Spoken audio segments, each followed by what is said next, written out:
Moving into my top 10s of favorite figures in Age of the Primes, and on this ranking video, forging her way onto the 10th spot goes to the deluxe class Solus Prime.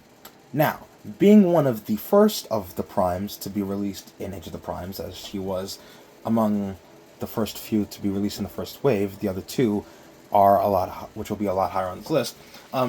She did impress me for the most part. She is unfortunately not perfect, due to the fact that she is a deluxe and not a Voyager. If she was a Voyager, I think she'd be, still on this, in my top 10 of favorites for the year and of Age of the Primes right now.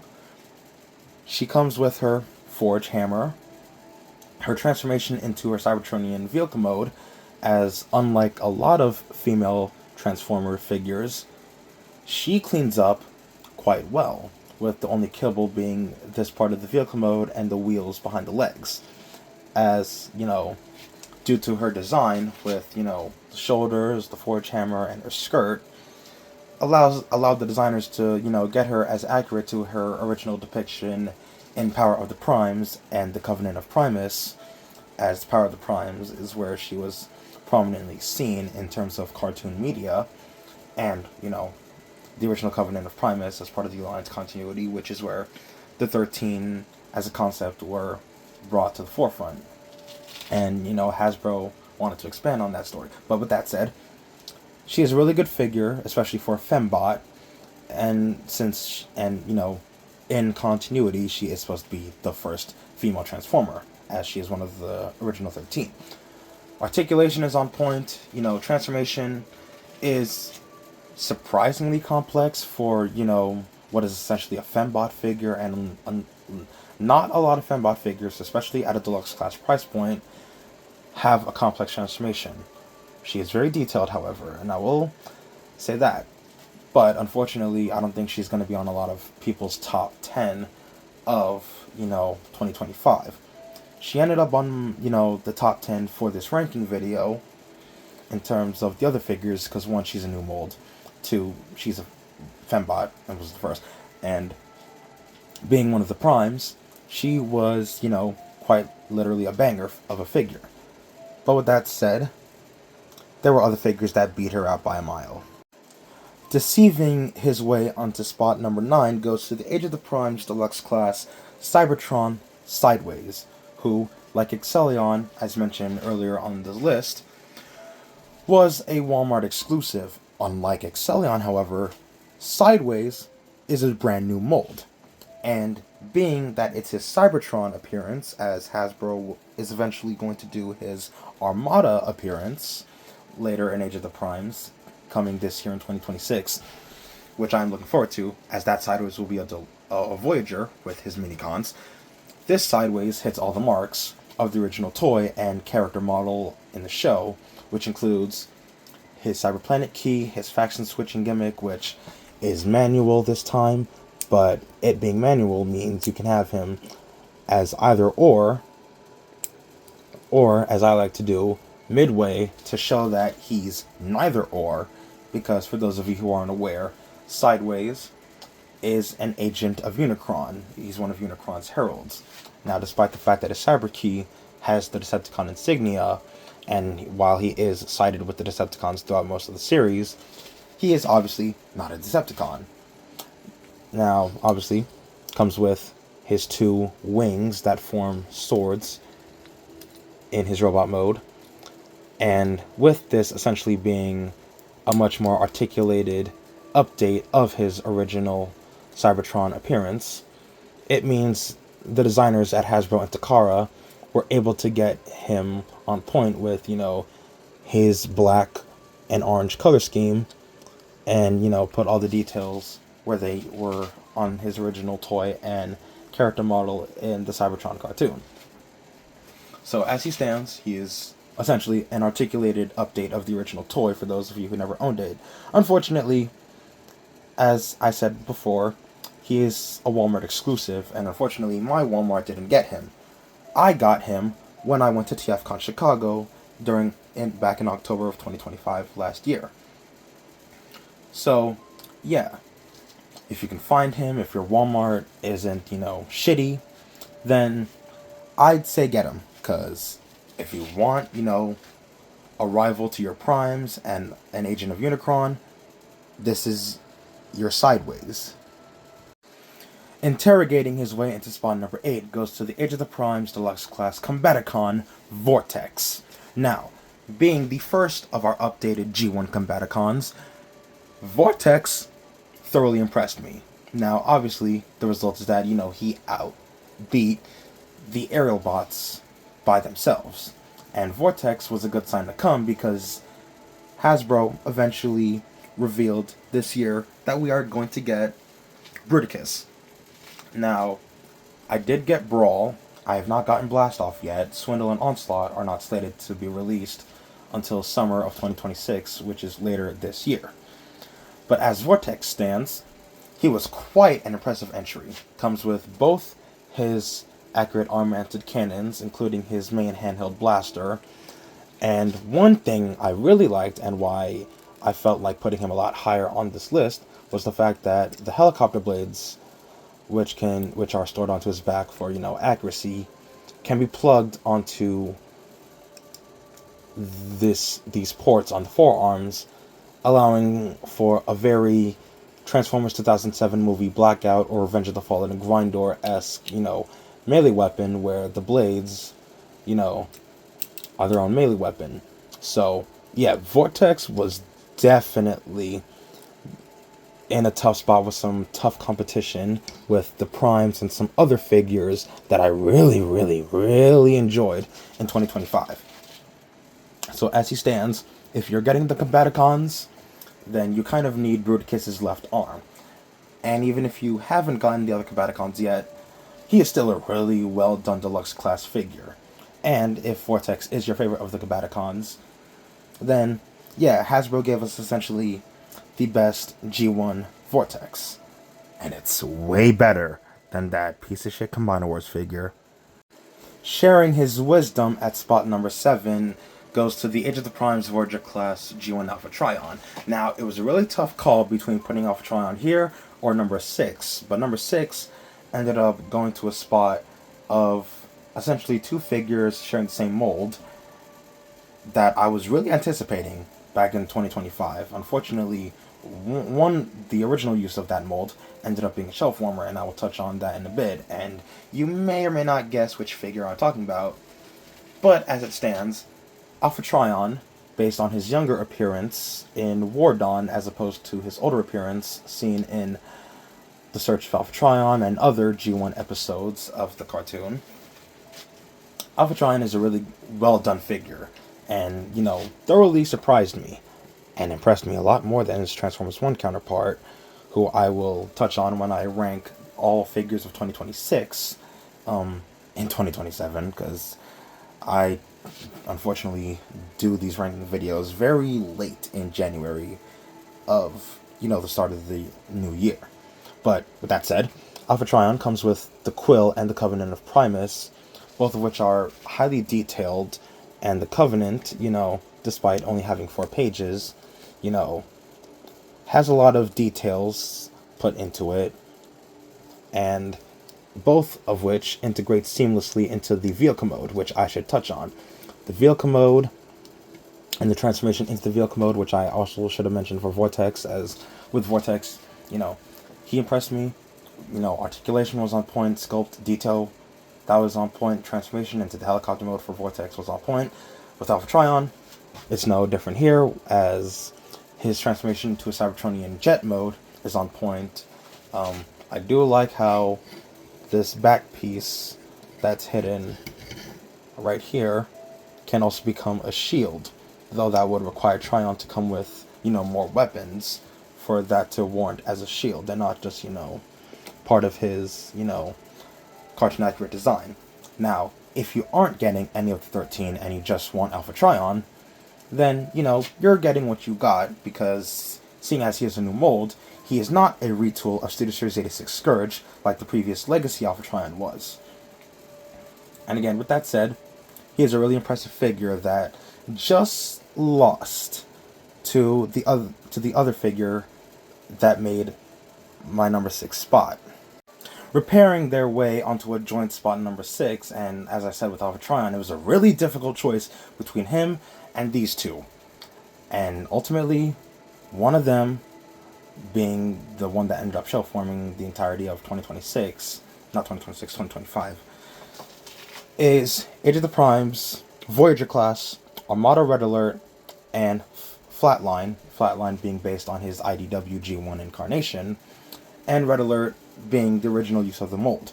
Now, Flatline is obviously just a redeco and retool of Red Alert with a new left hand and an accurate IDW-based head sculpt. So, along with, his, accurate black and red, along with the Decepticon insignia, does make a mold pop more. However, with Flatline off to the side, it's Red Alert. Based on his Armada appearance, that steals the show here, as being an update of his Armada appearance, and to me, is now my definitive Red Alert on the shelf, taking the spot of my G1 Red Alert that was released in Kingdom. Red Alert is really well done, and a figure next to someone that is in my top 5 really impressed me, and was one I was anticipating for the year, because the Armada Optimus that was done in Legacy was a really good figure. The Armada Starscream, also in Legacy, a good figure, despite its flaws. Hotshot, good enough and accurate, but due to that design, he unfortunately was lacking. Armada Megatron / Galvatron, also released in Legacy, that figure could have been done a lot better. And the Armada Wheeljack that was on this list earlier is good enough and was an expected retool of our G1 Sideswipe that we had gotten in Kingdom. When Red Alert came out, I was surprised. I was genuinely blown away and surprised by Red Alert. Head sculpt, accurate with the visor and Robocop-esque face, the blue, the white, and the red stripes all around, accurate as possible. The back, considering his design in Armada is very simple, there's not much you can do here. Now, he is, like most Armada updates, missing his Minicon, and his Minicon being Long Arm. I do have the original Long Arm somewhere that I can compare him with, as I never owned the original Armada Red Alert. Don't ask how I got the Long Arm, though. But as Red Alert stands, what a figure. That is severely slept on, that people are skipping because they either don't watch Armada, they've never seen that show, they're not familiar with this version of Red Alert, or they don't care about this version of Red Alert to not warrant getting him, which is a shame, because I like this Red Alert a lot more than his G1 incarnation. I'm sorry to the G1ers, but Armada Red Alert, has arguably my favorite design of the character, one of my favorites over his G1 incarnation. But yeah, as he stands, if you want another, if you're completing your Armada cast, then Red Alert is definitely a pickup. If you want another Decepticon, especially a Decepticon medic, then, you can go for the retool of Flatline. Because as both of them stand, with Red Alert being the original use of the mold, and Flatline coming after, they were really impressive figures that I need to sing the praises of, because the transformation was on point. I had fun transforming both of them back and forth between vehicle mode and robot mode, and they are figures that I still find myself playing with to this day. Taking the 5th spot on my list and shining his way onto my top 5 favorites of Age of the Primes figures of 2025 and Generations figures of 2025 as a whole is the Voyager class Prima. Now, he only beat out Red Alert and Flatline and some of the others because, again, like Solus Prime and my number 1 pick for this list, who I am implying who it will be, Prima really impressed me, despite the fact that his head sculpt is based on the powerful robot that was retconned to be the G1 cartoon version of Prima as character. And then, the rest of him is based on his Covenant of Primus / Aligned appearance, as he does come with, his Star Saber and the Matrix of Leadership, which can go into the hilt or be stored in the chest. Now, obviously, he's a very simple design, and he was pretty much everywhere on store shelves when I first picked him up earlier in 2025. But he didn't shelf form as much as his wavemate Armada Red Alert did, which is why he managed to beat Red Alert by a bit. I mean, by a good bit, not, a huge bit, but at the same time. I do like Red Alert a bit more than Prima. Prima wins out for not only being one of the first of the 13 to be released in the toy line. He has opening and closing fingers, his articulation is on point, as I found myself messing with him quite a bit in regards to his posing, especially with, how they did the Star Saber blade. So, there's pros and cons to this figure, and I find the pros that outweighing a lot of the cons. Transformation into a Cybertronian vehicle mode is really good. So, yeah, if you are getting the 13, and Prima was one of the first you got this year, then we were off to a great start. Biting his way into spot number 4 goes to the greatest shark around, the baddest shark in town, Age of the Primes Voyager Class Robots in Disguise 2001, Skybite. What do I need to say about this figure and this character? Rest in peace to the late great Peter Spellos, who provided the voice of the character and left an impressive mark on the character. And character aside, the figure is quite an update of the original that is a much better figure than the previous generation's Skybite that had come out back in 2014, which was a decade ago, which, believe it or not, which is crazy to think, because when Hasbro did that Skybite, it was a good figure for the time. But this is where it's at. They were able to get, his shark missiles, as accurate as possible. They were able to get a lot of the details with the blue colors, the, very, Transmetal to Cyber Shark design, which is what the Skybite is based on, because for those of you who don't know, Skybite in Robots in Disguise, or Gale Shark, as it was called in Car Robots in Japan, was based on Transmetal to Cyber Shark. And, his shark mode, his great white shark mode, is,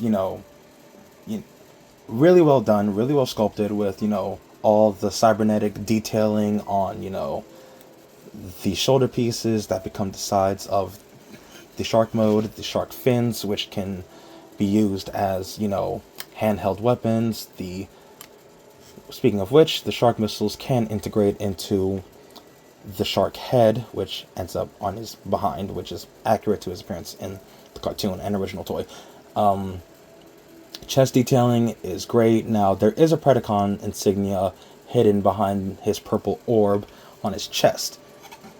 Face sculpt and the shark fin head with the red eyes and teeth, accurate and really well detailed and sculpted.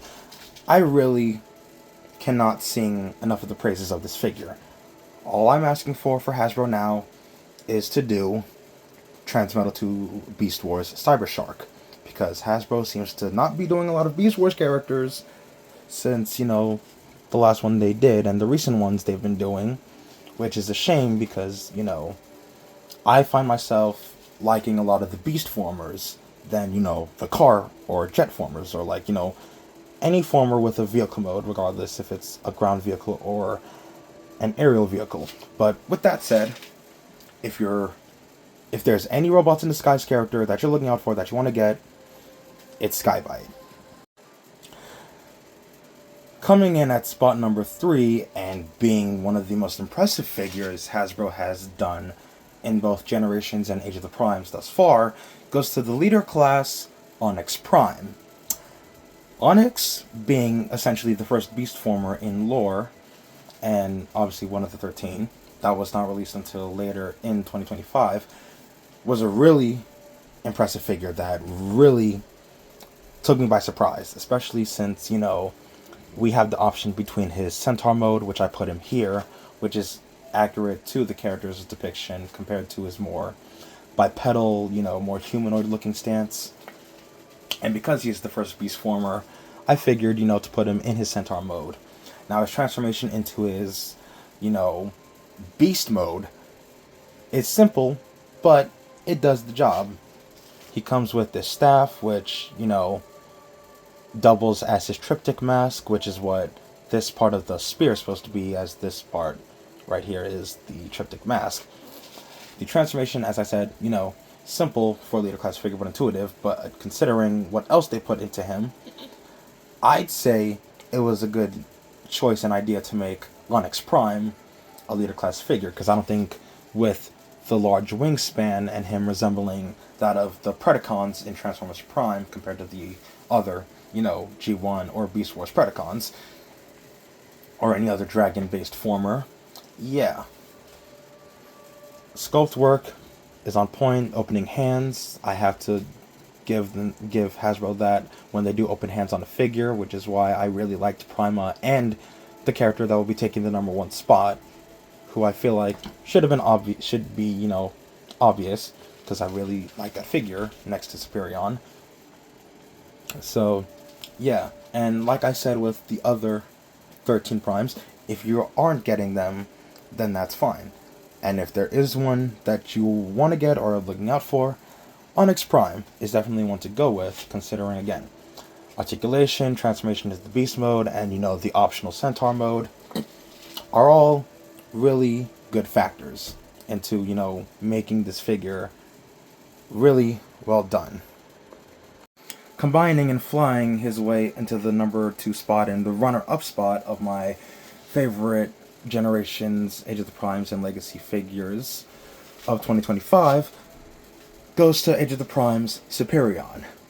Now, if you have Silverbolt, you kind of already have the skeleton, as the other aerial bots kind of just make up the rest of the limbs. But, you know, you kind of need the other aerial bots that are intended to be the limbs to fill out that spot.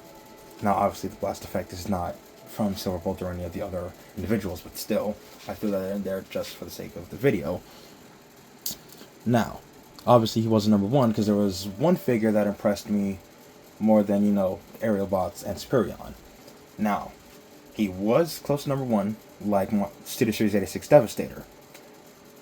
And because he is a combiner, he does cheat a bit, as I do like the aerial bots, more so Silverbolt, than the limbs, as they are. But, as Superion stands, he's a really impressive piece to put together, even if he is using the same combination system as Menasor and the new Bruticus, which is, you know, have the limb bots attach onto, you know, the skeleton of the figure to fill out, you know, those gaps. So again, if you have Silverbolt, you kind of have the skeleton of the figure. But again, the limb bots that are essentially kind of act like armor attachments, which is unfortunate, because if I'm not mistaken, the aerial bots in the G1 cartoon combine a lot more traditionally than their rival Menasor. Because Menasor, you know, due to how the Stunticons transform unnaturally in the cartoon, kind of have to combine this way. But with that aside, like I said, Superion is kind of cheating here in terms of being the #2 spot, because he is a combiner and because you need multiple bots to form him. But again, like Devastator, he's an impressive figure to put together, being, you know, formed from the 5 aerial bots and being the first aerial bot combiner in the G1 cartoon and the first of the franchise. Superion kind of, you know, means something to, you know, a lot of Transformers fans compared to the likes of, say, Defensor, who people may like more, because the Protectobots are the rivals to the Combaticons, and therefore, you know, make a much more interesting team, despite the fact that the Protectobots are not as used as much as the aerial bots.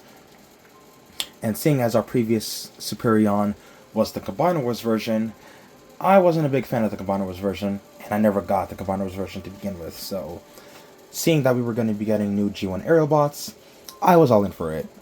And if you didn't get Devastator, and you're looking for a combiner to go with, you know, Menasor, especially since he is the rival to Menasor and the Stunticons, then Hasbro gave us our due diligence with the new Age of the Prime Superion. But taking the #1 spot of my favorite Generations figure and Age of the Primes figure of 2025, goes to none other than the leader class Megatronus the Fallen. Now, his name, being the Fallen, came from the Dreamwave comics. His true name of Megatronus originated from the Covenant of Primus / the Alliance continuity. Now, whether you call him the Fallen or Megatronus, it depends on your personal preference, as I like calling him both. Now, let's get this out of the way. This figure is to me peak perfection. Now, he's not perfect, but he is definitely really, really, really impressive. And again, added the blast effect to his Requiem blaster, which has his insignia on it. Now, with that said, I need to sing the praises of this figure like I did with Armada Red Alert, and like I did with Onyx Prime, Skybite, and Superion, and some of the others I put, like that ended up being the top 10 on my ranking here. He is heavily based on his appearance, his original G1 appearance in the Dreamwave G1 comics, that being The War Within, The Dark Ages, which is where the Fallen made his debut, not just in G1 media, but in Transformers media as a whole. He comes with what is essentially the Void Scepter combined from this staff part of his Robots in Disguise 2015 counterpart, and the machete part also coming from Robots in Disguise 2015. The Requiem Blaster, obviously taking notes from his Aligned / Covenant of Primus appearance, where the Requiem Blaster was Megatronus' personal weapon, crafted by Solus Prime. Now, the other most impressive thing about him, aside from being based on his original Dreamwave appearance, are the flame effects. It's not often that Hasbro decides to put, blast effects on essentially a leader class figure, as they usually reserve that for commander classes or Titan class figures. But I digress. Giving him, fire effects that attach onto his shoulders, and then these that attach onto his back.